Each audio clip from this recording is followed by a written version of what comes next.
student. Today I will talk about the introduction in flowering plant. इससे पहले बच्चों हम लोग जो है फर्स्ट वीडियो में फ्लावर की मॉर्फोलॉजी के विषय में पढ़ चुके हैं। मॉर्फोलॉजी के विषय में मैं आपको एक बार रिवीजन कर दे रहा हूँ। फ्लावर मॉर्फोलॉजी में आपने फ्लावर की हॉल या रिंग के विषय में आपने पढ़ा है। 4 टाइप की जो रिंग प्रेजेंट होती है फ्लावर में, वो एंडोसियम, गाइनोसियम, कैलिक्स और करोला, इन 4 रिंग्स प्रेजेंट होती है फ्लावर में। और इन 4 रिंग्स का में 2 रिंग्स जो होती है इसेंशियल और 2 एक्सेसरीज रिंग कहलाती है। गाइनोसियम और एंडोसियम जो 2 रिंग है, इसे हम इसेंशियल रिंग कहते हैं क्योंकि फ्लावर में डायरेक्ट रिप्रोडक्शन में पार्टिसिपेट करती है। जबकि 2 रिंग कैलिक्स एंड करोला तो एक्सेसरीज रिंग कहलाती है क्योंकि ये फ्लावर के रिप्रोडक्शन में डायरेक्टली पार्टिसिपेट नहीं करती, बल्कि ये सहायक होती है फ्लावर के पॉलिनेशन में, ताकि आगे फ्लावर में फर्टिलाइजेशन प्रोसेस हो सके। इन 4 एसेंशियल रिंग्स में हमने आउटर मॉर्फोलॉजी तो पढ़ ली। अब हम इसके इंटरनल स्ट्रक्चर पर चल रहे थे और हमने पहला एंडोसियम लिया था। एंडोसियम की जो सिंगल यूनिट होती है उसे हम स्टेमन कहते हैं, और स्टेमन एंथर और फिलामेंट के कॉम्बिनेशन से बनता है। एंथर और फिलामेंट एक दूसरे से कनेक्टिव के थ्रू जुड़े होते हैं। और हमने एंथर की मॉर्फोलॉजी में जब हम एंथर का ट्रांसफर सेक्शन कट करते हैं तो ट्रांसफर सेक्शन कट करने पर जो स्ट्रक्चर दिखाई देता है वो कुछ इस प्रकार का होता है। इस स्ट्रक्चर में हम देखते हैं कि एंथर के कट करने पर एंथर में 2 लोब प्रेजेंट होते हैं। इन 2 लोब्स में बीच में सर्कल पार्ट जो होता है उसे हम स्पोरेंजिया बोलते हैं, माइक्रोस्पोरेंजिया, जो कि माइक्रोस्पोर्स को कंटेन करती है। जो एंथर होता है यह बाइलोब टेट्रा स्पोरेंजिएट कहलाता है। बाइलोब कहने का मतलब ये होता है बच्चों कि एंथर में हम 2 लोब देखते हैं, एक आगे का लोब और एक ये 2 लोब प्रेजेंट होता है एंथर में। इन 2 लोब्स में जो स्पोरेंजिया होती है, प्रत्येक लोब में 2 स्पोरेंजिया होती है। इस प्रकार से ये टेट्रा स्पोरेंजिएट होता है। कट करने पर जो स्ट्रक्चर इसका दिखाई देता है वह टेट्रागोनल स्ट्रक्चर होता है। टेट्रागोन का मतलब 4 एंगल्ड स्ट्रक्चर आप ये देख रहे हैं। इसके इंटरनल पार्ट में जो इसका मेन सेंट्रल रीजन होता है वह स्पोरेंजिया कहलाता है, जिसमें माइक्रोस्पोर्स प्रेजेंट होते हैं। अब हम इसी के विषय में इंटरनल स्ट्रक्चर के विषय में पढ़ रहे हैं। सबसे पहले हम ये जानते हैं कि बेटा एंथर जो होता है उसमें 4 लेयर प्रेजेंट होती है। सबसे पहले जब हम कट करते हैं तो हमने आपको बताया कि टेट्रागोनल स्ट्रक्चर देख रहे हैं। इस टेट्रागोनल स्ट्रक्चर में सबसे आउटर जो लेयर प्रेजेंट होती है वो एपिडर्मिस होती है। एपिडर्मिस यह सिंगल लेयर फ्लैटेड सेल्स की बनी होती है। और इसके बाद इसकी जो सेकंड लेयर होती है वो एंडोथीसियम होती है, जो कि रेडियल अरेंज होती है। आप रेडियल अरेंजमेंट देख रहे होंगे बच्चों, इस तरीके से ये रेडियली अरेंज है। एंडोथीसियम जो है प्लांट में एंथर में मुख्य डेहिसेंस में पार्टिसिपेट करती, क्योंकि ये हाइग्रोस्कोपिक नेचर की होती है। और वाटर के एब्जॉर्प्शन के द्वारा जब एंथर ब्रस्ट होता है तो इसमें से पॉलन ग्रेन्स रिलीज कर दिए जाते हैं। इसके बाद जो थर्ड लेयर होती है वह मिडिल लेयर होती है, जो कि लूजली अरेंज सेल्स वाली होती है, और यह 3 to 4 लेयर की होती है। अपर जो 2 लेयर हमने पढ़ा, फर्स्ट लेयर ये सिंगल लेयर होती है, एंडोथीसियम भी सिंगल लेयर होती है, लेकिन जो मिडिल लेयर होती है वो 3 to 4 लेयर की बनी होती है। जो मिडिल लेयर होती है लूजली सेल्स में अरेंज होती है, और इनका अरेंजमेंट ये मैंने सर्कुलर फॉर्म में इसको दिखाया है कि ये जो है सर्कुलर अरेंज है। सर्कुलर सेल्स से बनी होती है, पेरेन्काइमेटस सेल्स होती है। सबसे इनर मोस्ट लेयर होती है, उस इनर मोस्ट लेयर को हम टैप्टम कहते हैं। यह टैप्टम जो होता है ये आप इसमें शेप देख रहे होंगे कि पिरामिडल शेप है। टैप्टम सबसे इनर मोस्ट लेयर होती है। इस प्रकार से यदि हम सक्सेसिव मैनर में एंथर्स के लेयर्स के विषय में पढ़े तो 4 लेयर हमें देखने को मिलती है। फर्स्ट लेयर जो है जिसकी एपिडर्मिस, दूसरी एंडोथीसियम, तीसरी मिडिल लेयर और चौथी टैपिटम। इस प्रकार से EMT शॉर्ट फॉर्म में आप इसको देख सकते हैं या आप इसको लिए अपने सुविधाजनक तरीके से इसको कोड कर सकते हैं, क्योंकि क्वेश्चन अक्सर एग्जाम में पूछ लिया जाता है कि एंथर्स की जो 4 लेयर्स होती हैं बाल की वो कौन सी होती हैं।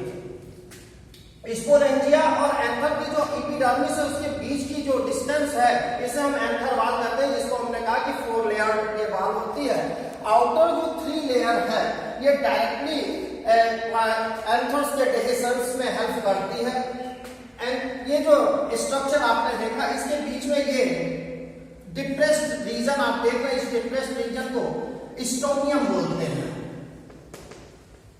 स्टोमियम की पोजीशन से जब मैच्योर एंथर मैच्योर होता है तो उस दौरान स्टोमियम्स का जो पोर्शन होता है ये डेलिकेट रीजन होता है और यहीं से एंथर जो होता है वो रस्ट करता है और पॉलन ग्रेन्स रिलीज होते हैं।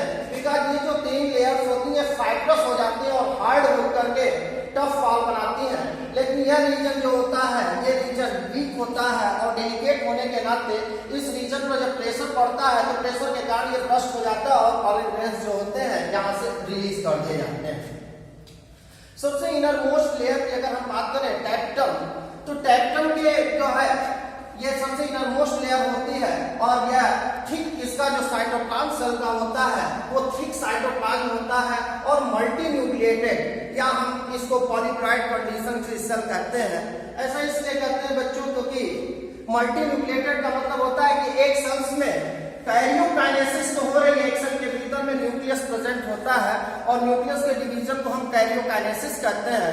कैरियोकाइनेसिस तो होती है but does not take the cytokinesis does not take place. Cytokinesis नहीं होती है तो इस कारण से ये कंडीशन सेल का डिवीजन नहीं होता, इसलिए एक सेल में कई न्यूक्लियस प्रेजेंट हो जाते हैं। इस कंडीशन को मल्टी न्यूक्लिएटेड कहते हैं और क्योंकि इस सेल पे रिस्पॉन्सिबिलिटी भी ज्यादा होती है क्योंकि ये डेवलपिंग माइक्रोस्पोर्स का नरिशमेंट प्रोवाइड करना होता है, इसके अलावा और भी ये मल्टी फंक्शंस करती है। इस कारण से सेल्स को मल्टी न्यूक्लिएटेड नेचर के द्वारा होती है। मेन जो फंक्शन की अगर हम बात करें टैप्टम के तो मुख्य फंक्शन जो अभी मैंने आपको बताया कि बेटा मुख्य फंक्शन टैप्टम सेल्स का होता है नरिशमेंट प्रोवाइड करना। किसको नरिशमेंट प्रोवाइड कर रहा है? डेवलपिंग माइक्रोस्पोर्स को नरिशमेंट प्रोवाइड कर रही है।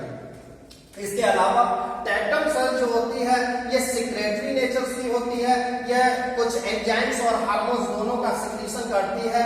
एंजाइम्स में ये मुख्य रूप से कैलेज एंजाइम्स का सिक्रीशन करती है। ये कैलेज एंजाइम्स जो होता है ये माइक्रोस्पोर टेट्राड्स को डिसॉल्व करता है।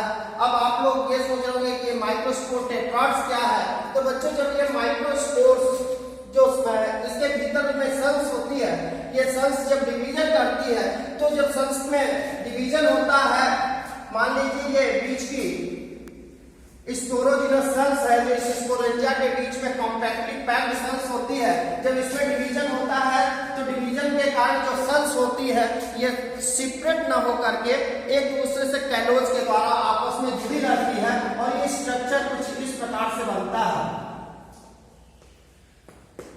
इस प्रकार से आप देख रहे हो कि इसमें 4 सेल बनती है, first cell, second cell, third cell और फोर्थ सेल जस्ट इसके पीछे में होती है। ये चारों सेल्स एक दूसरे से कैलोज के द्वारा जुड़ी रहती हैं, अटैच रहती है। तो ये एंजाइम जो कैलेज है ये इस माइक्रोस्पोर्स टेट्राड मींस होता है बेटा 4 और 4 सेल्स आपस में अटैच है, इसलिए इसको हम माइक्रोस्पोर टेट्राड कह रहे हैं। और ये टेट्राड्स में जो सेल्स होती है ये कैलेज एंजाइम्स के द्वारा जब इन पर इफेक्ट होता है तो कैलोज जो है कैलोज डिसॉल्व हो जाता है। कैलोज जो है और डिसॉल्व हो करके कैलोज डिसॉल्व हो जाता है और ये सेल्स सेपरेट होकर के 4 माइक्रोस्पोर्स का फॉर्मेशन करती है और ये माइक्रोस्पोर जो होता है बाद में यही माइक्रोस्पोर्स डेवलप होकर के पॉलन ग्रेन्स का फॉर्मेशन करता है। इसके अलावा टैप्टम का जो नेक्स्ट फंक्शन है वह है यूनिस्ट बॉडी का फॉर्मेशन करना।